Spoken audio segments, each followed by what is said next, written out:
রাজধানী সহ সারা দেশের হাইওয়েতে ব্যাটারি চালিত রিকশা বন্ধের দাবি জানিয়েছে বাইক ও কার চালকদের কয়েকটি গ্রুপ। বুধবার মানিক মিয়া এভিনিউ এর প্রতিবাদ জানায় বিভিন্ন বাইক ও কার চালকরা। এর আগে দুপুর থেকে ফেসবুক কেন্দ্রিক বিভিন্ন রাইডার গ্রুপের সদস্যরা প্রতিবাদ জানিয়েছে। বলেন, কোনো নিয়ম বা আইনের তোয়াক্কা না করে রাস্তায় লেন বদল, যত্রতত্র পার্ক করে যাত্রী ওঠানামা সহ নানা কারণে দুর্ঘটনা ঘটছে।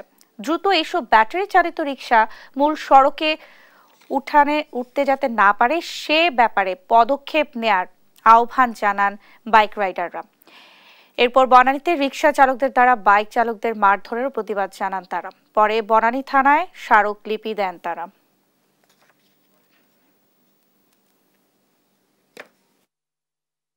সিটিতে রাইড করা যাবে না এবং হাইওয়ে রোডগুলোতে রাইড করা যাবে না। আপনারা লক্ষ্য করেছেন কিনা জানি না, আমরা যখন রাইডে যাই দেখা যায় যে নারায়ণগঞ্জের পর থেকে হাইওয়ে রোডে উল্টো সাইড থেকে অটো আসে। এর ফলে শুধু আমরা বাইকার নয়, যে কোনো গাড়ির ড্রাইভার তারা কিন্তু সমস্যার সম্মুখীন হয়। ঢাকা সিটিতে যেভাবে যে হারে অটোরিকশার দাপটটা বেড়ে গেছে, মানে তাদের যে নৈরাজ্য চলতেছে, তারা কোনো নিয়ম ছাড়া কোনো ট্রেনিং ছাড়া তারা রাস্তায় নেমে রিকশা চালাচ্ছে এবং কোনো নিয়ম কানুন মানছে না, তারা তাদের মতো করেই চালাচ্ছে। এতে করে বিঘ্ন ঘটছে আমরা যারা অন্যান্য যানবাহন নিয়ে রাস্তাঘাটে চলাফেরা করতেছি। রিক্সাকে লোকালাইজ করা যেতে পারে, নট অটো রিক্সা, যেগুলো প্যাডেল চালিত রিক্সা, যেগুলো পুলিং করে, সেই রিক্সাকে লোকালাইজ করা যায়। লাইক মতিঝিলের রিক্সা মতিঝিলে থাকবে, মিরপুর রিক্সা মিরপুরে থাকবে, যেগুলো আপনার এই ধরনের রাস্তায় আসবে না, ভিআইপি রোডগুলোতে আসবে না।